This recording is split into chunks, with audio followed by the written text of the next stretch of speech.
¿Qué tal? Les saluda Carlos Toledo. Esta noche en Debate Político, conozca a fondo las propuestas, infórmate y elige esta noche. Hablaremos de la renuncia del magistrado Walter Araujo de las filas de Arena. El tricolor busca apartarlo del proceso electoral. Además, la expectativa ante el finiquito del candidato a la presidencia, doctor Norman Quijano. ¿Y cuáles son las propuestas del Partido Arena para mejorar la seguridad en el país?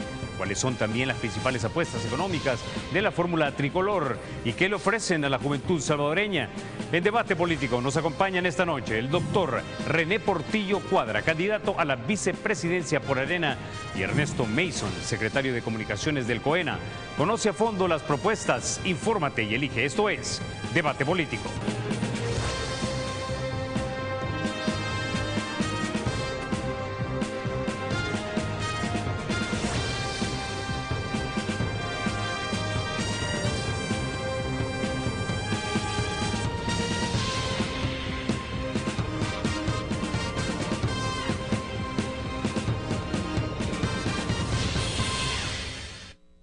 Bienvenidos sean todos ustedes esta noche a Debate Político. Les invitamos desde ya a entrar en interacción con este programa. Síguenos en Twitter como @debate33 y en Facebook, por supuesto, nos pueden encontrar como Debate Político 33. También pueden grabar sus preguntas desde ya en un video desde tu computadora, celular o cámara. Solo súbanla a la web y envíenos el link para descargarlos. Iniciamos.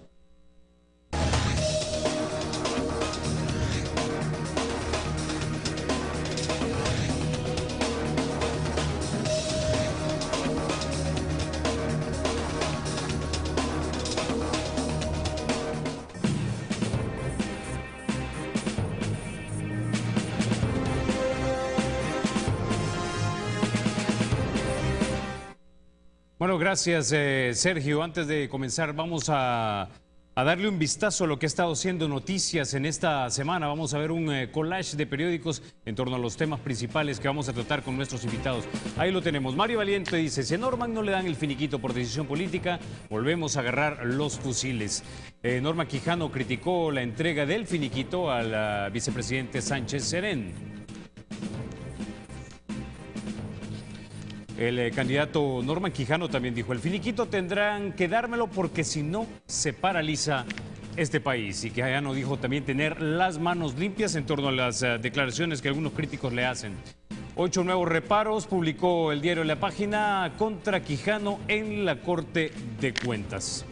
Esos son algunos de los titulares que hemos podido presentarles y encontrar acerca de los temas principales. Vamos a dar la bienvenida entonces a nuestros invitados este día. Nos acompañan el licenciado Ernesto Mason, vicepresidente de Ideología de Arena, y por supuesto el doctor Portillo Cuadra. Sus reacciones entonces, invitados a este tipo de declaraciones. ¿Qué está sucediendo con el finiquito del doctor Norman Quijano?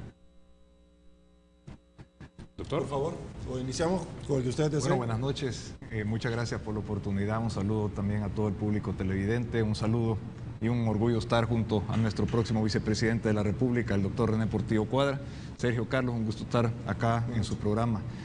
Pues bueno, nosotros en primer lugar lamentar el hecho de que las instituciones de nuestro país han sido utilizadas de manera de beneficiar o perjudicar a determinados partidos políticos o grupos de poder, y es lo que ha sucedido con la Corte de Cuentas de la República.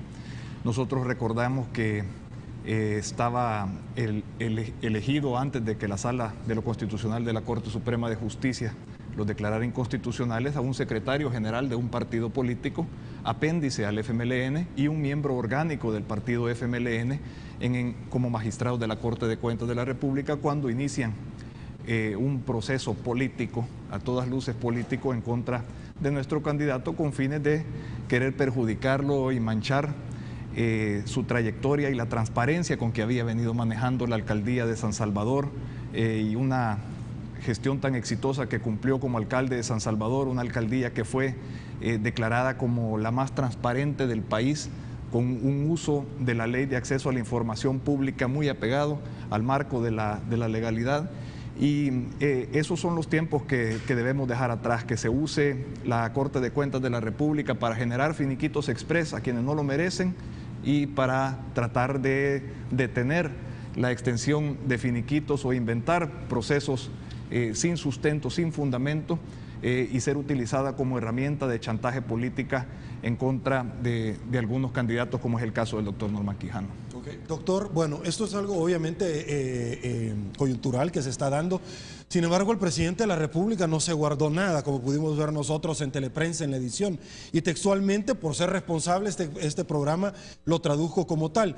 El candidato en este país que ha amenazado que se va a paralizar si no le dan el finiquito, el mandatario, según sus apreciaciones, dijo: me parece arrogante y soberbio. ¿Y por qué se va a paralizar el partido? Si al final no le dan el finiquito, muy probablemente habrán otros, como dijo Roberto Lorenzana acá la semana pasada, que podrían aspirar a la candidatura a la presidencia por parte de Arena. Reacciones, por favor.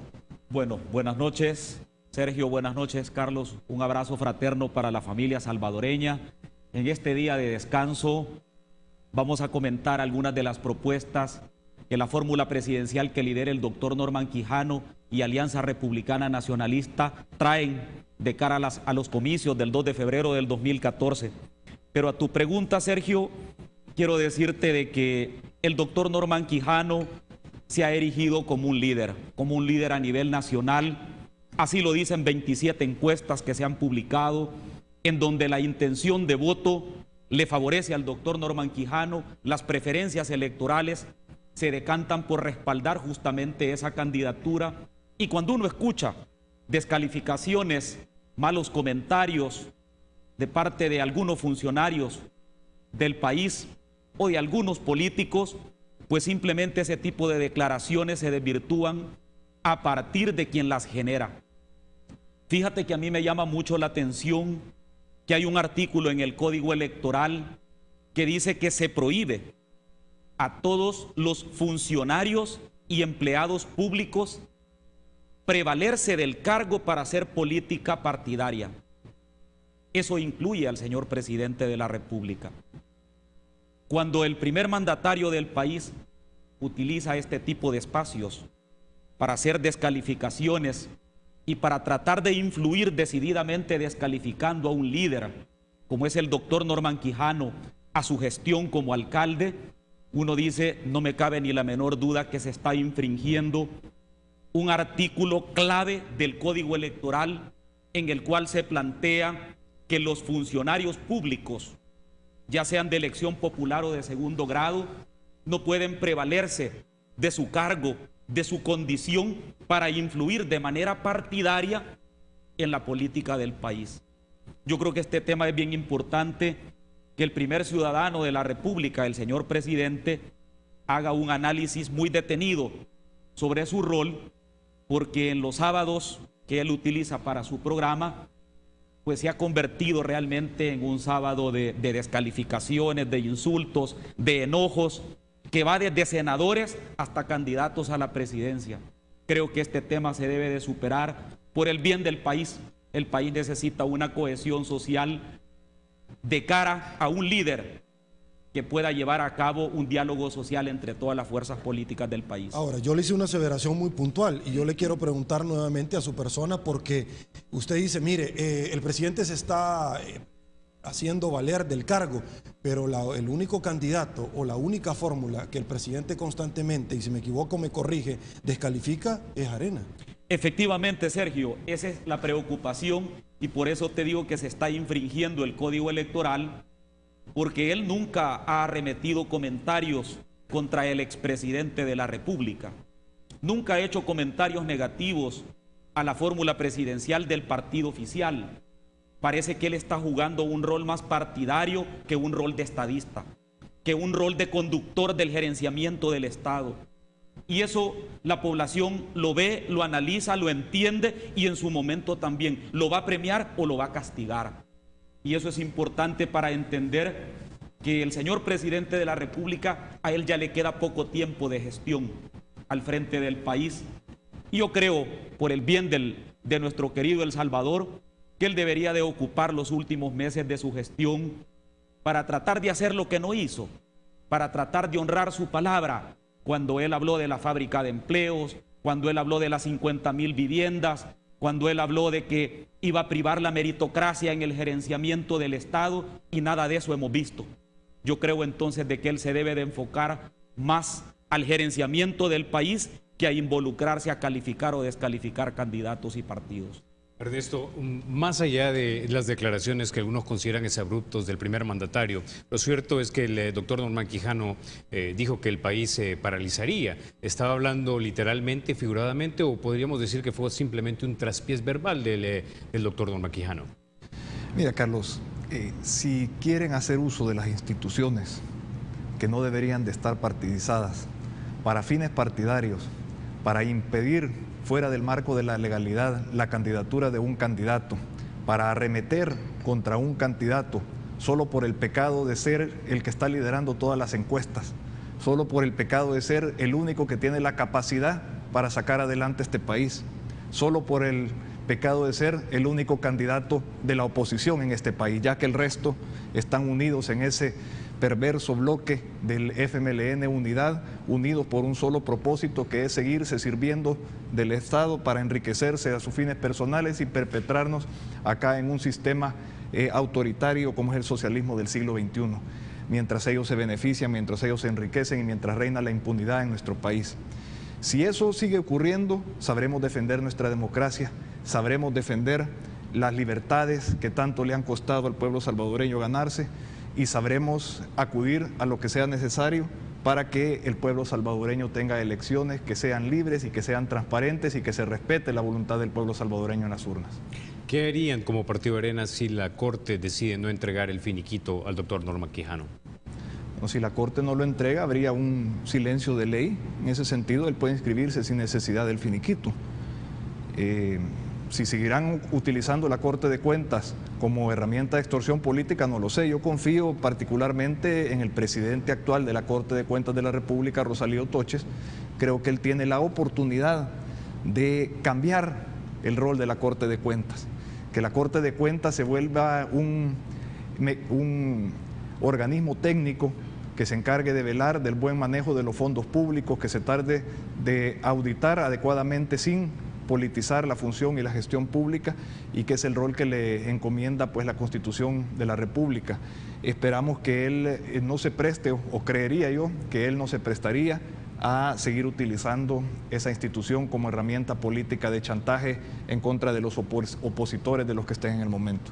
Okay. El doctor Norman Quijano, doctor Portillo Cuadra, en algún momento ha hecho un señalamiento de decir, mire, raramente todo viene a aparecer en este momento. Yo tengo que llamar a la reflexión, obviamente, el caso de la Diego de Holguín. ¿Por qué? Porque se les acuña al Partido Arena dentro de los 20 años que obviamente ostentaron el poder. Sin embargo, bajo estas acusaciones, don Hugo Barrera señaló puntualmente que el exministro Gutiérrez le manifestó puntualmente que en efecto se había tomado los 40 millones y que se los había trasladado al expresidente Elías Antonio Saca.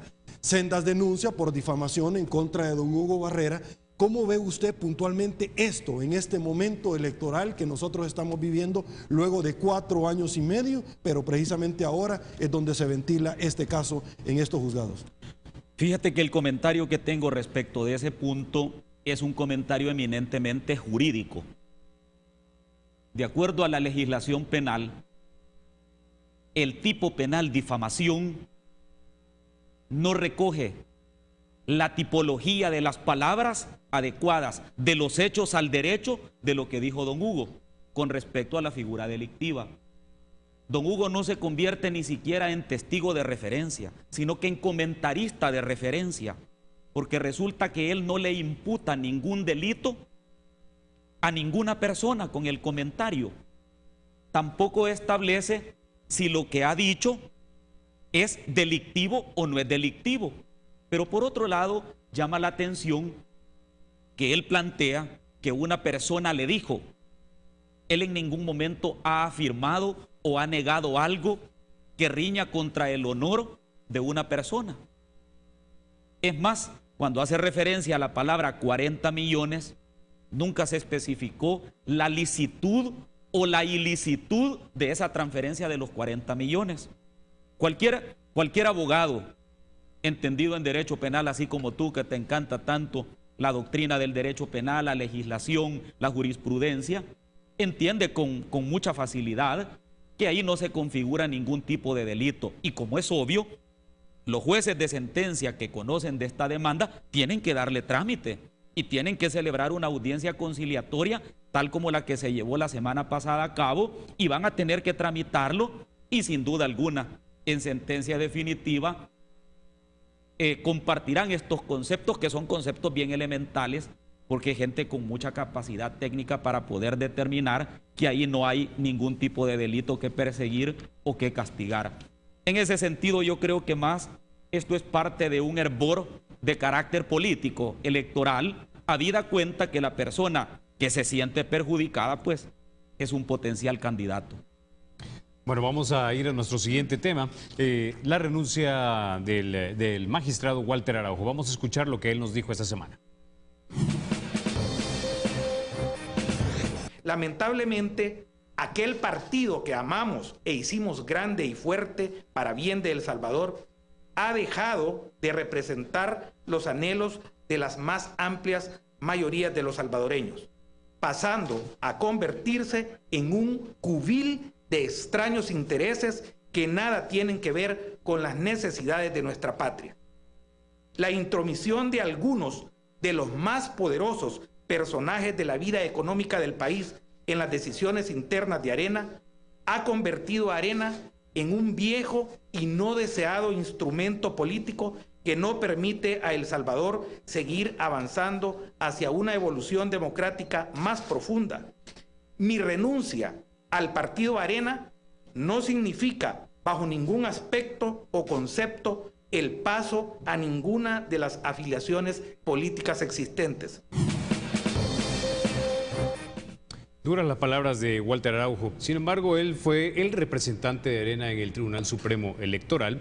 Ahora dice renuncia a Arena, pero no renuncia como magistrado. Entendemos que ustedes temen que el magistrado Araujo juegue algún papel en un posible fraude. De hecho, ya lo han mencionado con anterioridad. ¿Es esa la posición de su partido?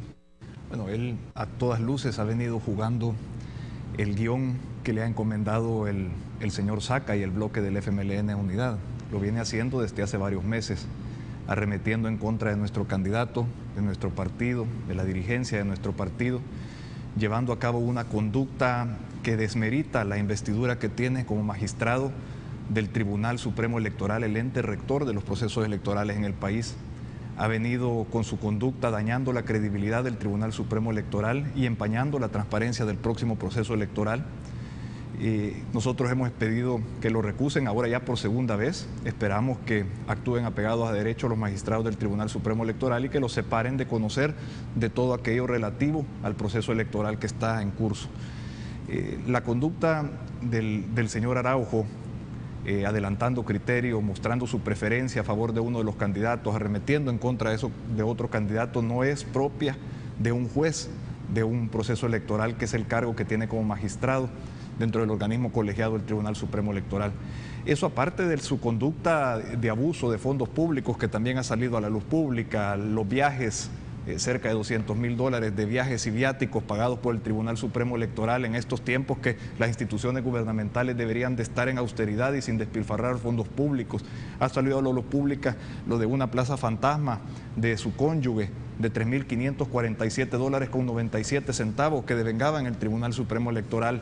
Yo creo que eso nos hubiera sorprendido a nosotros, que la conferencia de prensa que citó el señor Araujo fuera para devolver lo que le ha pagado el Tribunal Supremo Electoral en viajes y viáticos, o para devolver el dinero que cobraba su señora esposa en la plaza fantasma que tenía en el Tribunal Supremo Electoral. No nos sorprende en lo absoluto que venga él ahorita a decir que renuncia a nuestro partido, si hace varios meses lo había hecho. Hace varios meses él se había declarado independiente y que no respondía a ningún partido político, dice él, porque sí sabemos que responde a ese bloque del FMLN Unidad. Pone, doctor René Portillo Cuadra, en riesgo la transparencia de las elecciones del próximo año el que siga el magistrado Walter Araujo en torno a este tema. Y esta pregunta se la hago porque de pronto ha surgido el fantasma, mire, se puede dar un fraude electoral. De hecho, se ha solicitado en alguna manera que el señor fiscal general de la República retire a la fiscal electoral por cuanto tendría de alguna manera alguna relación con el partido FMLN por haber corrido por un puesto electoralmente hablando. Bueno, sobre la primera pregunta, quiero decirte que nuestro vicepresidente de Ideología, el licenciado Ernesto Mason, ha sido muy explícito, muy claro en el planteamiento sobre las consecuencias y lo que rodea el caso del magistrado Araujo, por el cual yo creo que lo ha dejado muy claro y muy sentado la posición. Solo un comentario muy breve que me llama la atención sobre este punto, es que cuando él da la conferencia de prensa, después dice que ya no va a hablar. Pero resulta que cuando él da la conferencia de prensa, ya hay una convocatoria a elecciones por parte del Tribunal Supremo Electoral. Y lo que él hace con sus declaraciones que acabamos de escuchar es descalificar a un partido político que está legalmente inscrito en el Tribunal Supremo Electoral y que es un potencial contendiente para las elecciones. O sea que él está un poquito confundido en el tema. Pero bueno, eso lo valorará mejor el tribunal cuando resuelva sobre el tema de la recusación que el partido ha presentado. Sobre el otro punto quiero decirte que cuando uno lee en la Constitución de la República las facultades que tiene el señor fiscal general y lee la ley orgánica de la Fiscalía, se da cuenta que los agentes auxiliares del señor fiscal lo representan a él en el ejercicio de las funciones constitucionales que él cumple. Y una de esas funciones constitucionales es velar por la legalidad. Velar por la legalidad en términos generales. ¿Cómo podría velar por la legalidad, la imparcialidad, la transparencia un agente auxiliar del fiscal en un evento electoral, en un proceso electoral, siendo parte de la estructura de uno de los partidos competidores? Esa es una cuestión de simple lógica entenderlo, pero de simple lógica. Para eso no necesitas ser abogado, un gran erudito, no. El sentido común te dice que una persona con vínculo partidario ahí en la Fiscalía no debe de pertenecer al Ministerio Público, concretamente a la Fiscalía. Pero por otro lado, parece que el señor fiscal no la va a sustituir. Entonces esto agrava la situación porque en lugar de limpiar las instituciones en donde en ellas no pueden haber personas que representen a partidos políticos, tal como lo dice la sentencia de la Corte Suprema de Justicia, de la Sala de lo Constitucional, parece ser entonces que el señor fiscal no atiende esa línea jurisprudencial de la Sala, y es preocupante porque no se puede estar fortaleciendo el Estado de Derecho por una parte y desvirtuándolo por otra. Entonces yo creo que el señor fiscal general tiene que hacer un análisis muy sereno para tratar de hacer lo correcto. Bueno, con esto nos vamos a la pausa. Regresamos con lo que opina usted, nuestro televidente. Gracias por continuar en Debate Político. Un saludo a quienes nos sintonizan desde su computadora o dispositivo móvil a través del www.canal33.tv en transmisión en vivo. Vamos a dar lectura a nuestras diferentes redes sociales.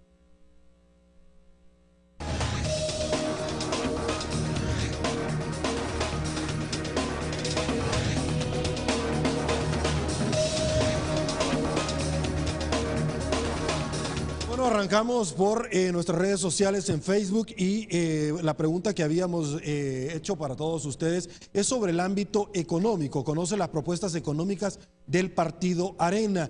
Gina Basinga nos comenta rápidamente: entiendo que ha prometido un tipo de pagaré a los pequeños y medianos empresarios que proveen paquetes escolares. Por ejemplo, pregunta, ¿es cierto? Y que tanto les garantizará el pago puntual. Entrevistas también pregunta: ¿de qué forma van a convertir el país en un exportador? ¿Traerá más beneficios y no nos pondrá en desventaja como país de mano de obra barata? ¿Cómo equilibrar esto para que la gente encuentre desarrollo también? Ahora nos vamos rápidamente a nuestra cuenta de Twitter. Ale Canales comenta: ¿cómo se va a mejorar la economía de nuestro país en medio de tanta inseguridad. Gina nos dice, ¿qué le ofrece Arena a los jóvenes para que podamos encontrar mejores oportunidades laborales? Más abajo, Ale Canal sigue comentando, ¿qué podemos esperar si regresa Arena al poder? ¿Mejorará la economía con relación a los empresarios? Pregunta, ¿eso será suficiente? Más abajo, Lucas Arturo Quijena pregunta rápidamente, ¿se pueden inscribir sin finiquito? Pregunta en referencia al candidato, el doctor René Portillo Cuadra, incluso gestionar un finiquito parcial, pregunta él. Emilio Monterrey pregunta sobre el señor Araujo, es muy importante tener presente que no es cualquier persona, es un fundador de su partido. Parte de los comentarios que usted esta noche nos hace llegar a nuestras diferentes redes sociales. Nos vamos del otro lado, donde Carlos Toledo se encuentra ya con nuestros invitados de esta noche.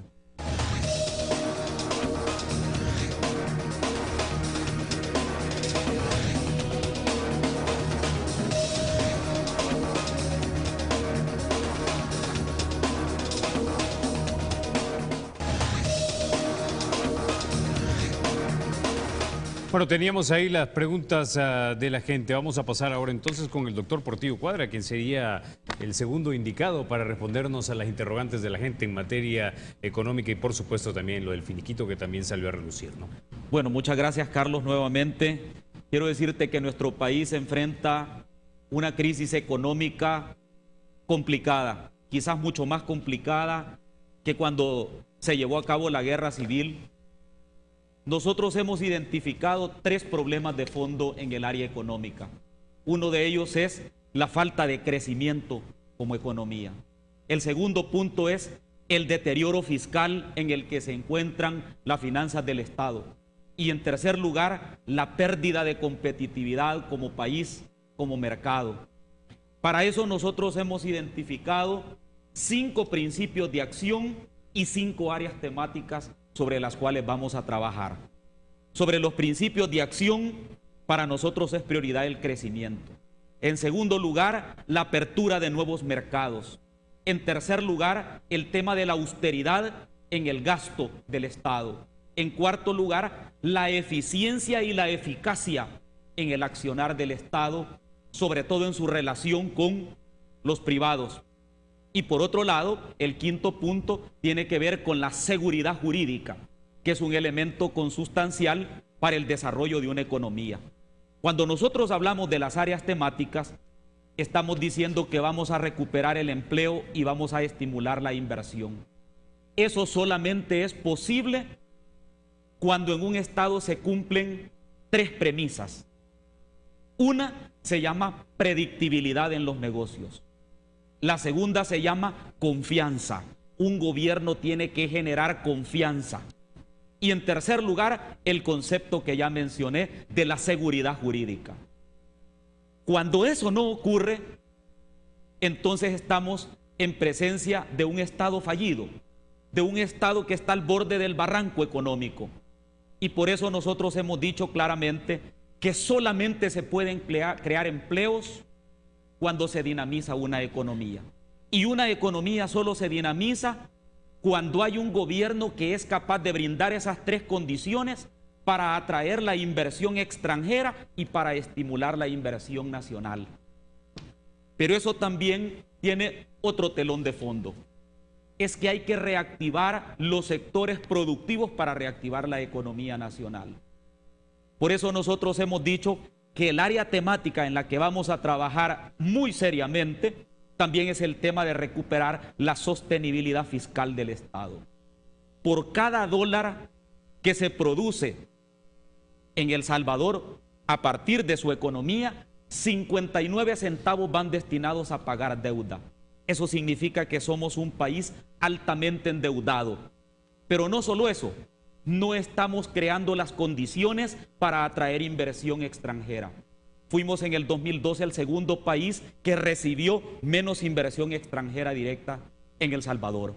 Eso también nos abre un panorama importante, el tema de la competitividad. En el ranking de competitividad del Foro Mundial, nosotros perdimos alrededor de 19 puestos, bajamos en el lapso de 2 años.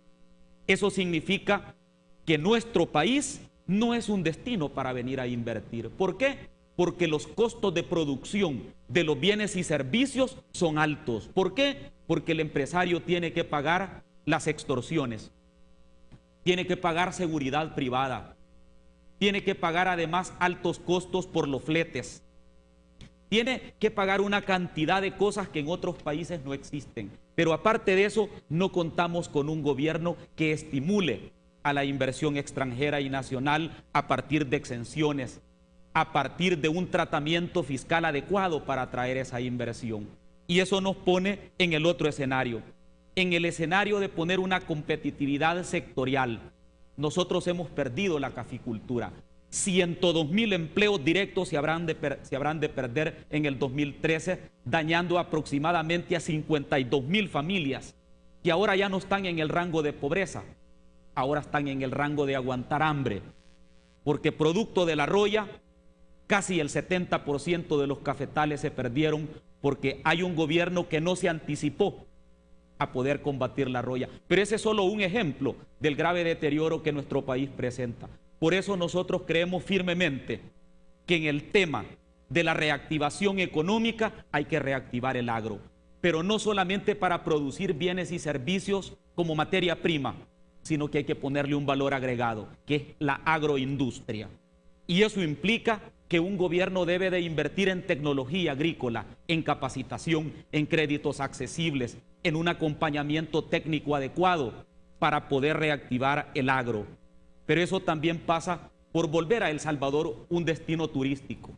Nosotros tenemos fincadas las esperanzas y en nuestro programa de gobierno, en el Plan País, hemos destinado un apartado para poder estimular este sector, esta industria que es tan importante en El Salvador, sin perjuicio de poder estimular la industria, que es otro de los sectores que más empleos genera en El Salvador.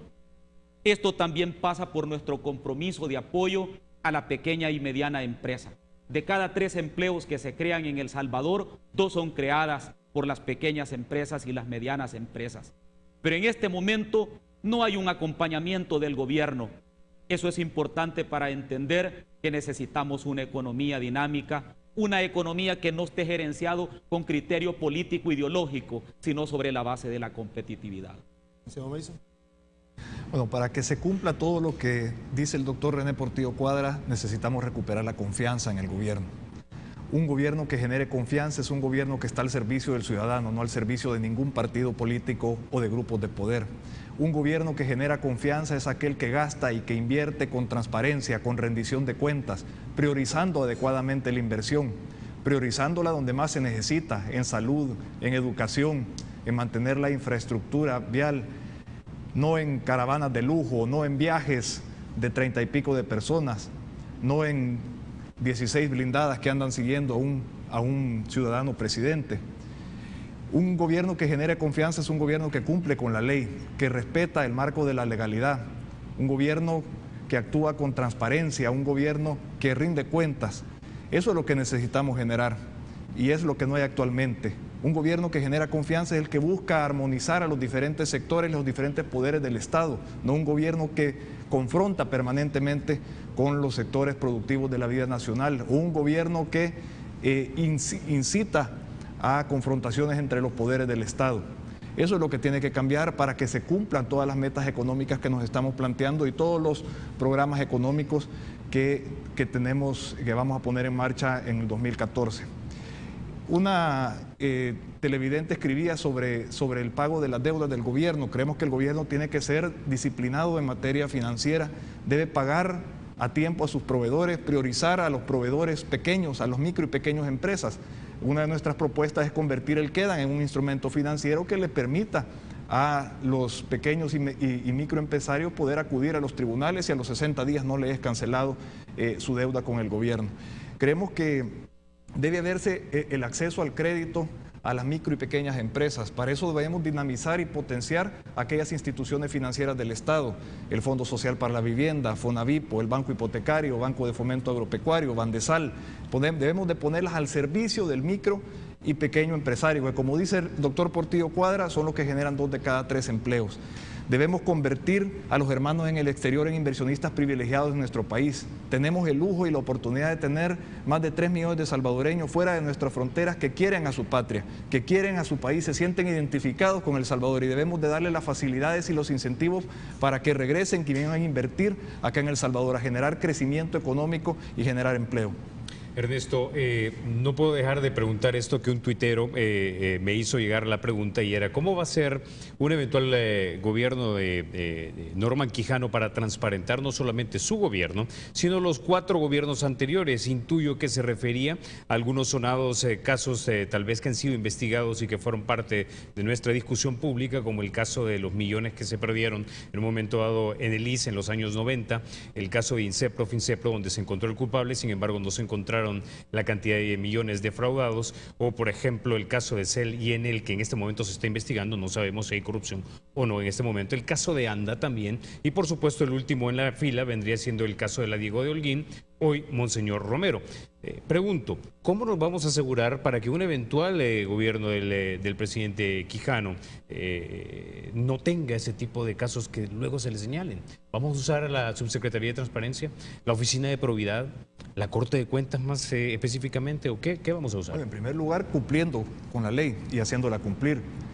Me parece completamente irresponsable que el mismo presidente de la República o el presidente de la Asamblea Legislativa no cumplan con la ley de acceso a la información pública y la incumplan de manera burda y descarada como lo están haciendo. Lo primero que tiene que hacer un gobierno es dar el ejemplo, no solo hacer cumplir la ley, sino que empezar por cumplirla. Creemos que debe de dejarse atrás la impunidad en nuestro país. Deben de investigarse todos los casos de corrupción que han existido en los diferentes gobiernos, sean de donde sean los gobiernos, del partido y de los colores que sean. Pero debemos investigar no solo con fines políticos, como se hace en algunos casos. Está bien que se investigue lo de CEL y Enel, lo que ocurrió hace 10 años, pero que investiguen la corrupción descarada y burda que hay en CEL en este momento. En la presa El Chaparral, esa cantidad de millones que se ha pagado de más, lo que existe en las subsidiarias de CEL, en INE, en CEXA, en ETESAL, en todas las subsidiarias de CEL, que son sociedades anónimas, no están sujetas a cumplir ni con la ley LACAP, ni a ser controladas por auditorías de la Corte de Cuentas de la República. Y son un nido de corrupción impresionante que no está siendo auditado, donde no se le está rindiendo cuentas a nadie, donde se está actuando con nada de transparencia. Todo eso debe investigarse.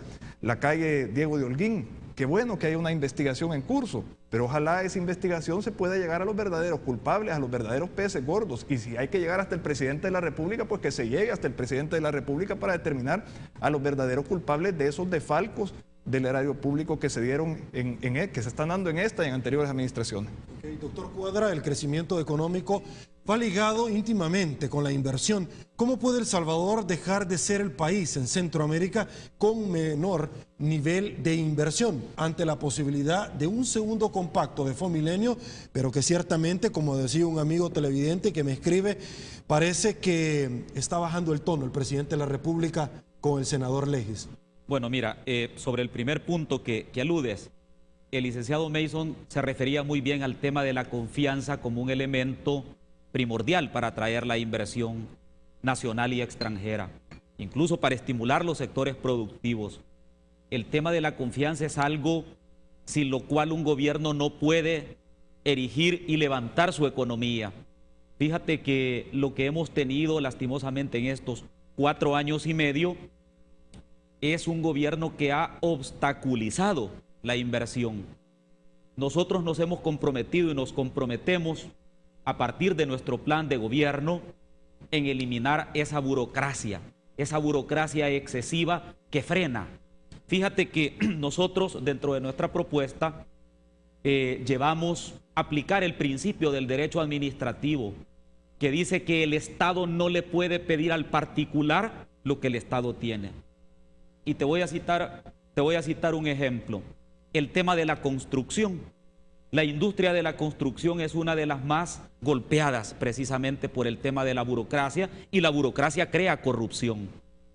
Fíjate que para poder levantar un edificio, construirlo, que se necesita un estudio de tráfico, que un estudio de impacto ambiental, y empiezan a pedirte una serie de requisitos que al final, cuando sacas el último permiso, ya se te venció el primero. y tienes que empezar a pagar y empezar a sacar el que ya se te venció. ¿Por qué a un constructor se le pide un estudio de tráfico si para eso hay un viceministerio de transporte que es quien tiene esa información? El Estado se la debería de dar al particular y no el particular al Estado. ¿Por qué muchas veces se hacen estudios de impacto ambiental para frenar inversiones si esa información la tiene el Ministerio de Medio Ambiente? ¿Por qué habría de pedírsela a un particular? Cuando tú analizas ese ejemplo, te das cuenta que ese es el calvario de todos los sectores productivos. Y al final lo que hace eso es que frena, hay corrupción, empiezan a pedirse mordidas, retardación, con criterio político se distribuyen muchas veces o se otorgan los permisos. Y eso es lo que está haciendo de nuestro país, es un país donde no vale la pena invertir. Con el futuro gobierno que presidirá el doctor Norman Quijano, nosotros estamos totalmente convencidos de que este panorama va a cambiar, porque lo primero que se le tiene que dar es certeza al inversionista, certeza que su negocio y su inversión seguirá las reglas del juego sobre las cuales están previamente pactadas.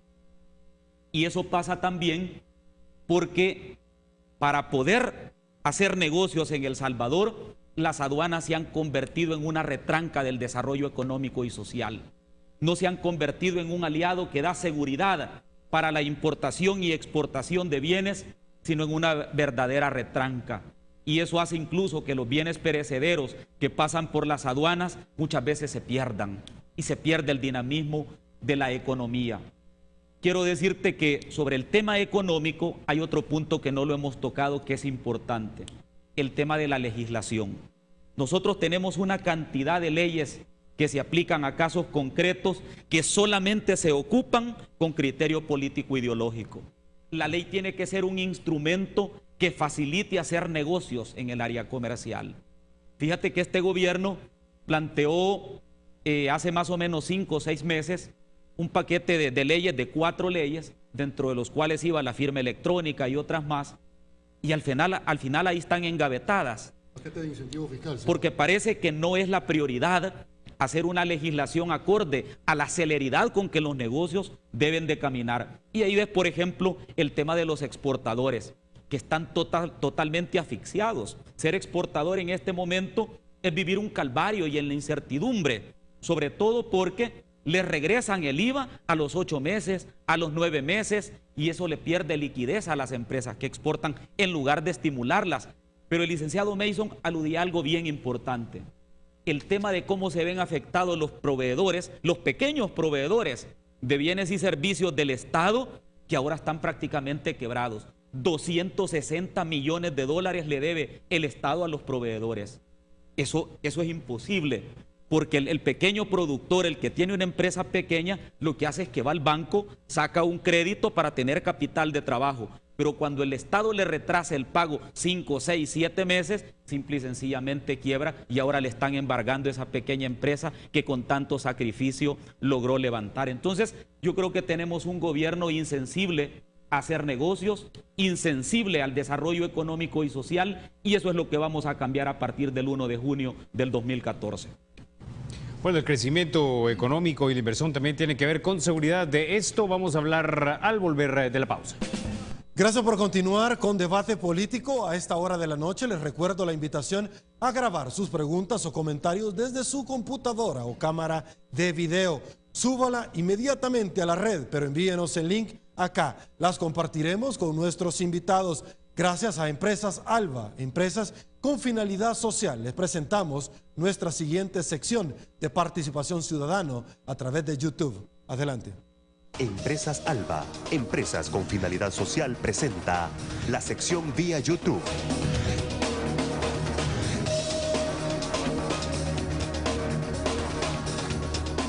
Un saludo a los panelistas. Realmente nosotros conocemos que las áreas del Estado están muy mal. Mi pregunta va dirigida a los programas sociales. ¿Qué estrategia van a utilizar para que esos programas sociales continúen, sabiendo de que no son sostenibles en el tiempo?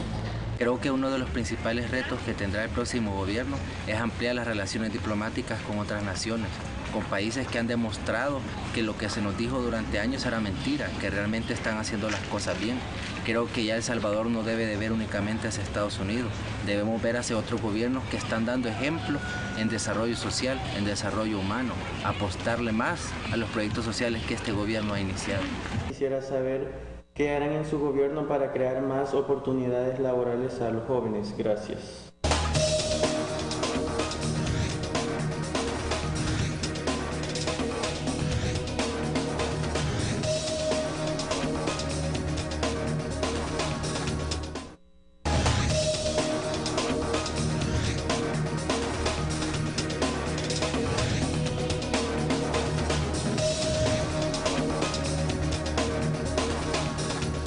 Bueno, esa era parte de las preguntas vía YouTube, pero también tenemos pregunta a través de Facebook y por supuesto también la respuesta de nuestra gente. La pregunta que nosotros hicimos fue la siguiente, a través de nuestro Facebook, que es Debate 33. ¿Conoce las propuestas de seguridad del partido Arena? Déjenos sus comentarios, no hay preguntas.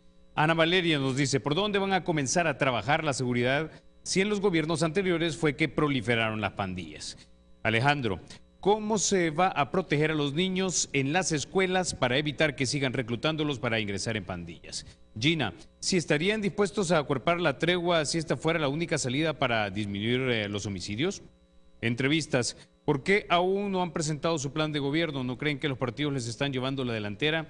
Edgardo, ¿han considerado en su plan de gobierno facilitar los créditos a las pymes? Chester Zeus nos dice, ¿cuál sería la postura para mantener la gobernabilidad en el país si llegaran a ganar? Manoa Danita, algo que no entiendo del señor Quijano, en su propuesta de seguridad dice que no pactarán con criminales, etcétera, pero su propuesta publicitaria siempre es, nos estamos uniendo con la sociedad civil, ¿para qué o en qué? Dice, ¿acaso ellos serán los policías? Pero nunca he oído, vamos a crear una unidad X para que se encargue de esto, vamos a hablar con las empresas para que demos oportunidades de esto, para esto, o el gobierno va a montar talleres para este tipo de personas. Son algunas de las preguntas que tenemos nosotros en nuestro Facebook. Vamos ahora a nuestro Twitter. Dice, tenemos, nos dice Juan Carlos, 260 millones debe el Estado a pequeños proveedores, dicen ser el gobierno de los pobres, destruyen a pobres y la cúpula roja millonaria, dicen. Gina, ¿de qué forma van a mantener la baja de los homicidios? Ahora descansan en la tregua entre pandillas, pero si gana Arena, ¿qué pasará? Mario dice, hay que crear confianza para que más inversión llegue. Ortega, a pesar de su discurso, da seguridad y facilidades fiscales. Aquí no. Diego dice, si no existe una tregua o un avance en esta problemática, ¿hay que quedarse de brazos cruzados? Carlos nos dice, ¿qué hay que hacer? La tregua no es para con los ciudadanos, por ahí comencemos. Vamos a ver, esa es parte de la participación ciudadana. Vamos a regresar ahora entonces con Sergio.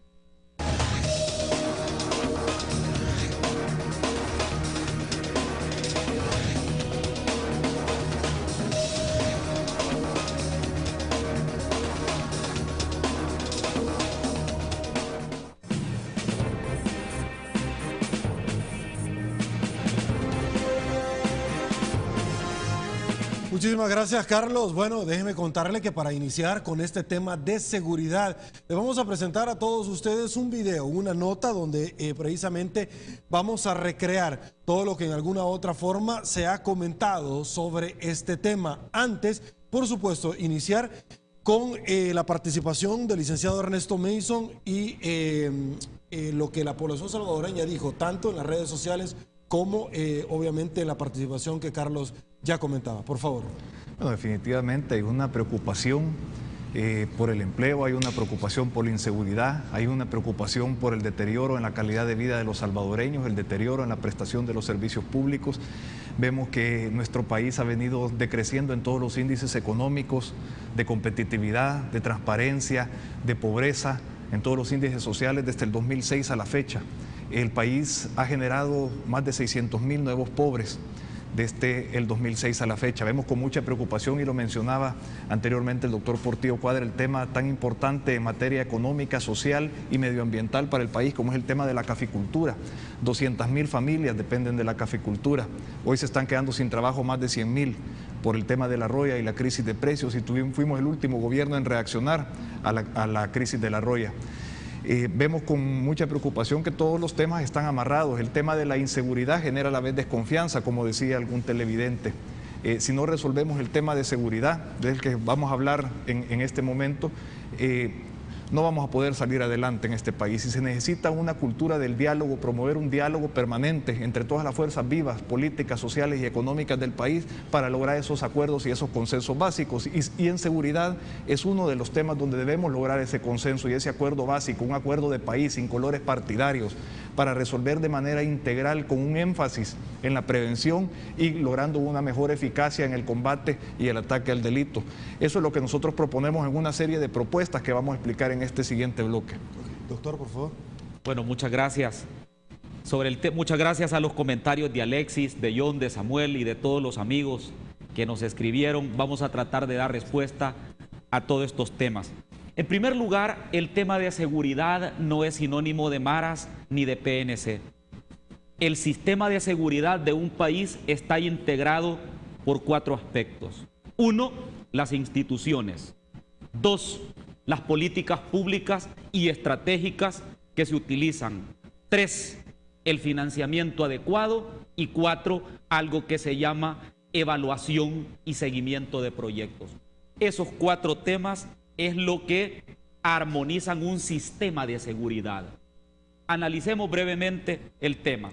¿Cuál es la propuesta del doctor Norman Quijano y de Alianza Republicana Nacionalista Arena sobre el tema de la inseguridad ciudadana? En primer lugar, vamos a fortalecer las instituciones. ¿Cuáles instituciones? Las instituciones que combaten, que juzgan y que ejecutan el delito y la delincuencia. Aquí estamos hablando entonces de las instituciones como la Policía Nacional Civil, la Academia de Seguridad Pública, la Fiscalía General de la República, el órgano judicial, la Procuraduría General de la República, el Instituto de Medicina Legal, es decir, un entramado armónico de instituciones que hoy por hoy no solo están dispersas, sino que la misma confrontación originada por el señor presidente de la República y el partido oficial no hace que haya una coordinación estratégica en cada una de estas instituciones. Y si no, miremos la descalificación constante hacia el Instituto de Medicina Legal, para poner un ejemplo. En ese sentido, nosotros estamos comprometidos con que el fortalecimiento de las instituciones significa financiamiento, un balance en el financiamiento de estas instituciones.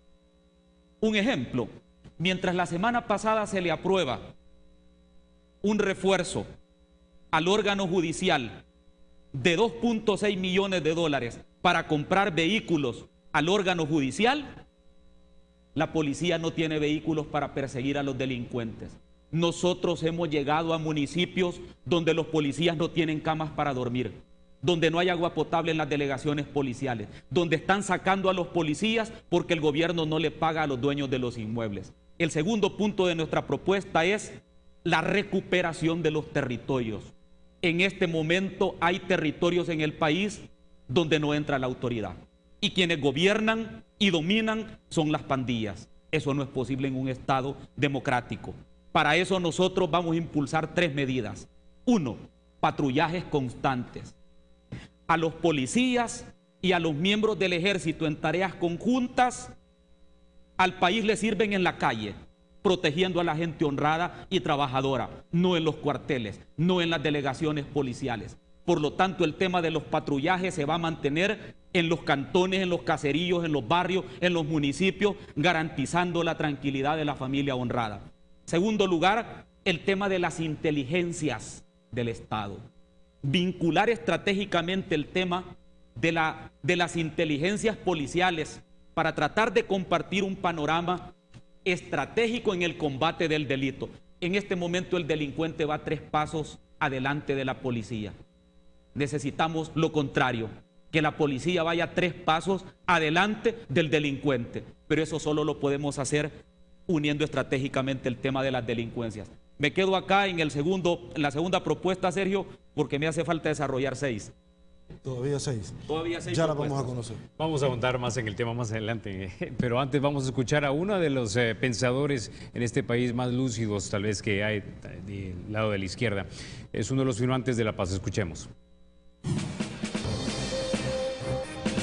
Que los ciudadanos puedan salir a la calle sin temor a ser extorsionados, a que el hurto y el robo sea parte de la victimización que tenga el ciudadano común, que pueda el joven transportarse en un bus con la seguridad de que no va a ser asaltado y le van a robar el celular o sus bienes. Es importante entender que el indicador para Norman Quijano de que va bien en el área de seguridad es que la gente no tenga temor. Y ahí se necesita que Norman Quijano pueda evidenciar en su plan de gobierno las tres cosas fundamentales. ¿Qué va a hacer? ¿Cuánto dinero cuesta eso que quiere hacer? ¿Y de dónde va a sacar el dinero? Norman Quijano tiene que ser preciso en decir qué va a hacer en programas de prevención del delito. Bueno, doctor Portillo Cuadra, intuyo entonces, y también Ernesto, que por lo que ustedes mencionan, ¿será la Policía Nacional Civil la agencia mejor financiada durante un gobierno del presidente Norman, donde no les va a hacer falta nada, ¿no? Es lo que yo entendí por lo que usted me dijo, ¿verdad? Ahora, su reacción también a las ideas de Roberto Cañas, que también creo que merecen la pena ser discutidas.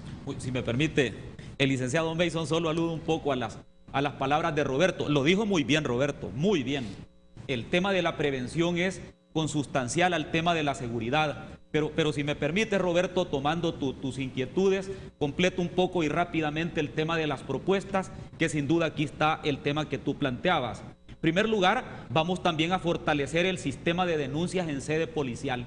En este momento la gente tiene miedo de ir a algunas delegaciones policiales a denunciar por temor a represalias o a fuga de información. Vamos a potenciar en ese sentido la denuncia. Por otro lado, la investigación científica del delito. Una de nuestras prioridades es evitar la impunidad a partir del uso de las tecnologías en lo que es la prueba científica.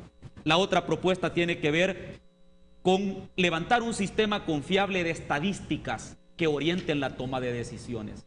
En este momento hay estadísticas diversas. Cada institución tiene sus propias estadísticas y eso lo que hace es que la información es la que sirve para la toma de decisiones estratégicas que hoy por hoy no se están tomando. La otra propuesta tiene que ver con la inversión en la prevención del delito.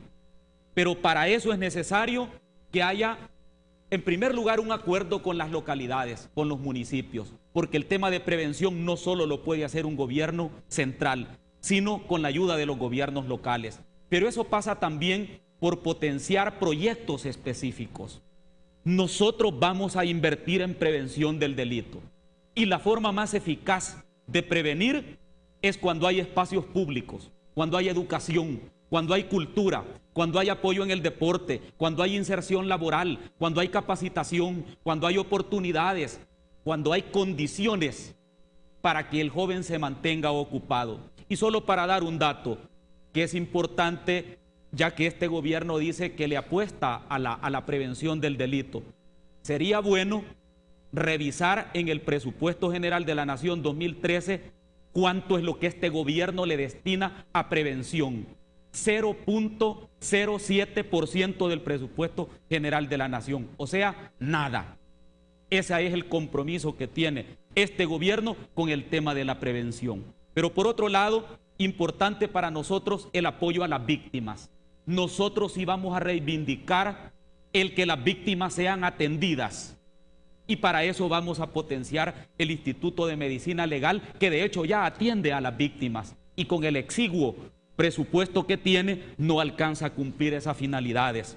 Pero por otro lado, también atender el tema del sistema penitenciario. Atender el tema del sistema penitenciario significa evitar el ocio en las cárceles.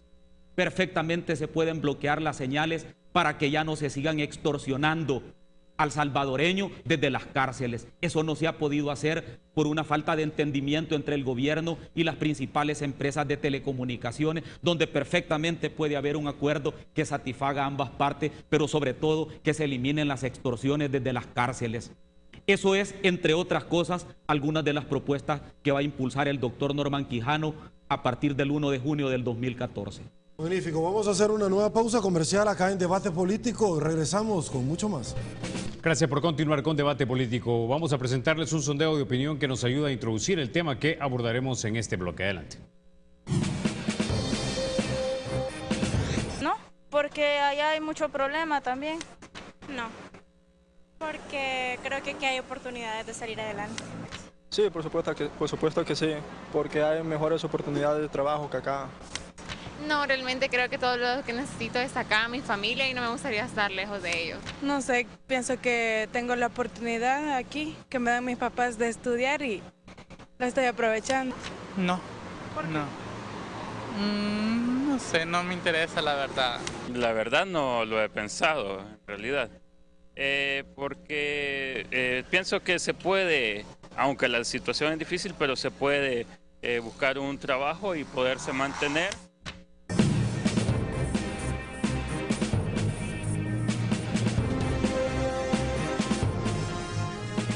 Y bueno, este sondeo nos sirve de punto de partida, licenciado Mason, para formular la siguiente pregunta.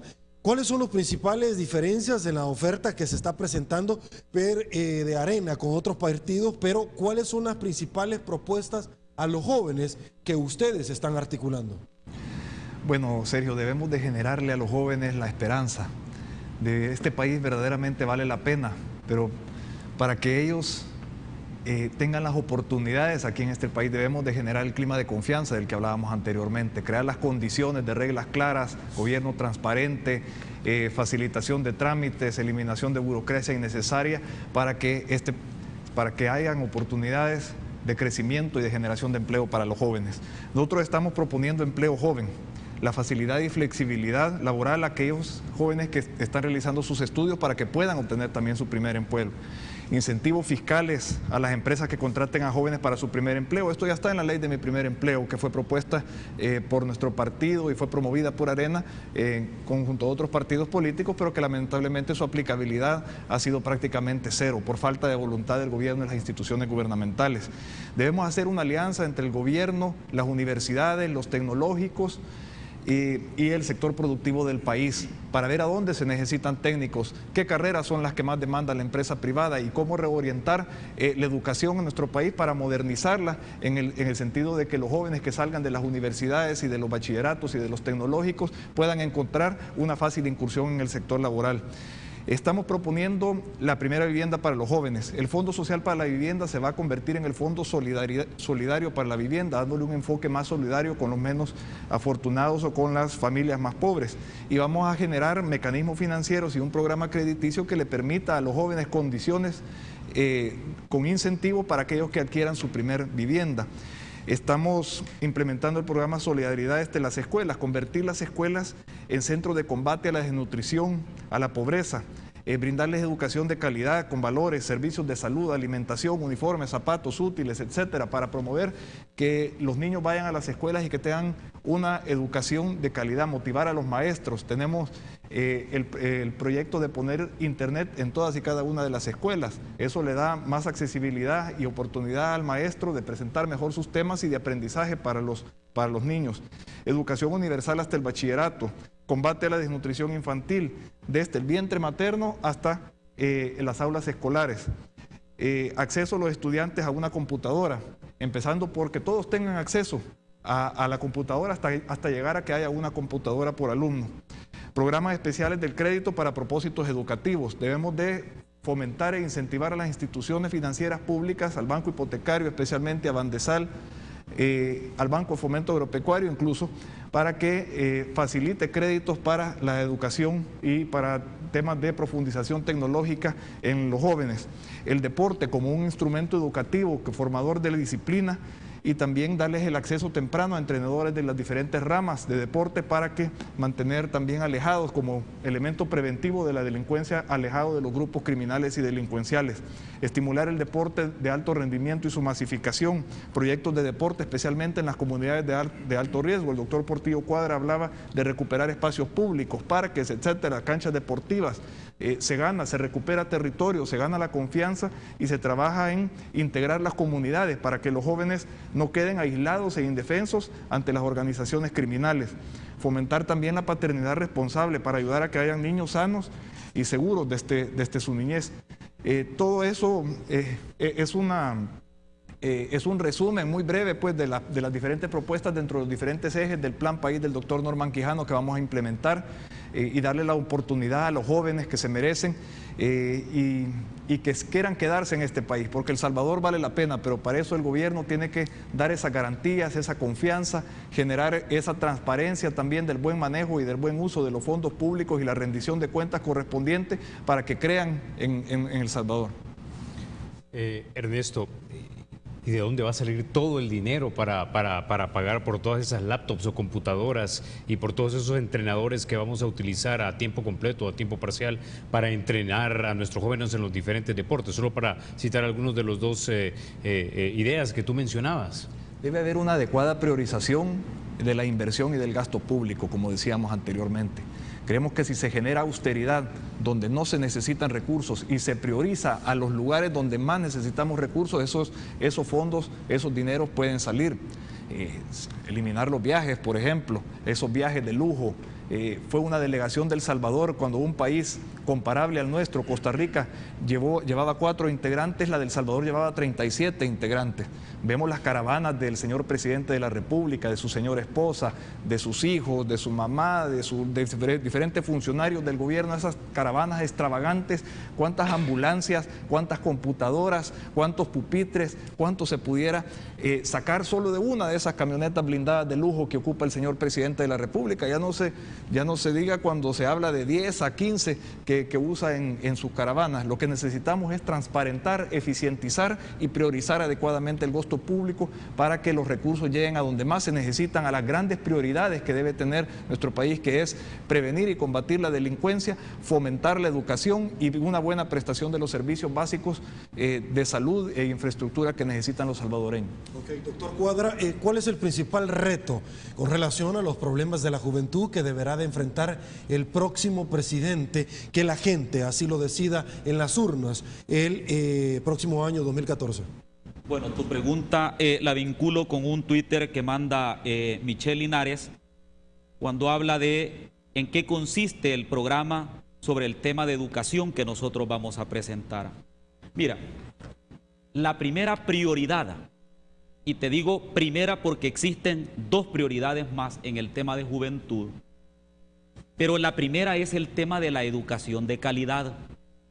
Lo único que saca de la pobreza a un país es precisamente la educación de calidad, porque le da las competencias al ser humano para enfrentar un mundo competitivo, globalizado y cambiante.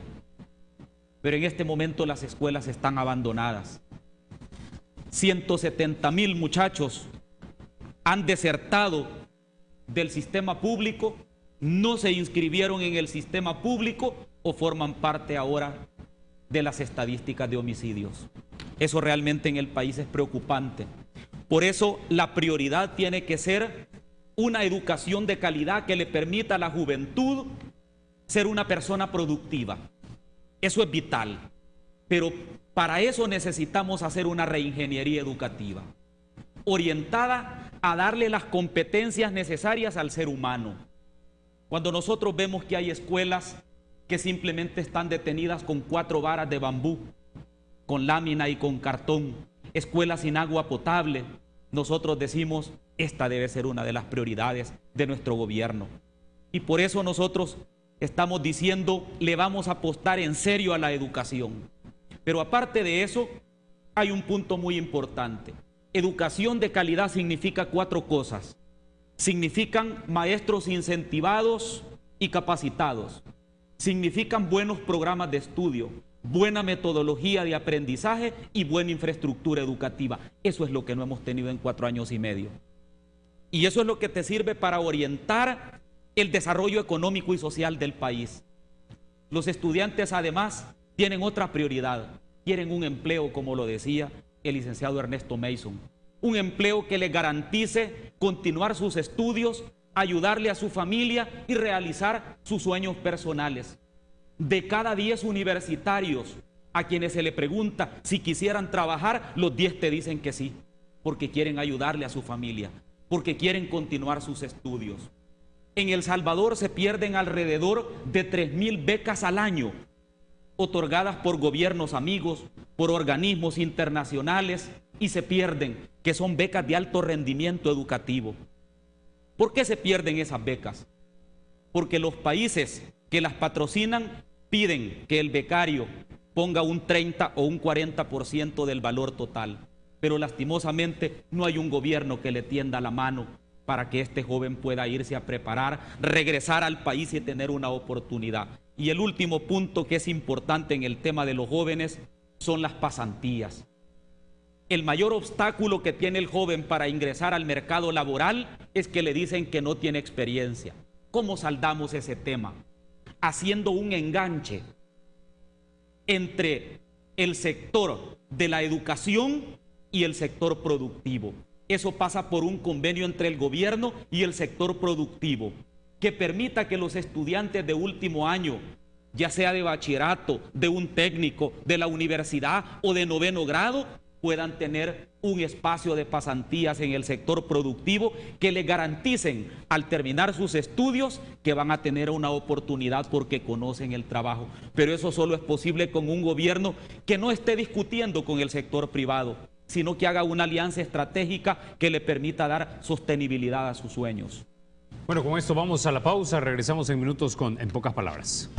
Estamos de regreso, muchísimas gracias por acompañarnos y ha llegado la hora de nuestra sección En Pocas Palabras. Así es, en esta sección tratamos que nuestros invitados respondan en pocas palabras.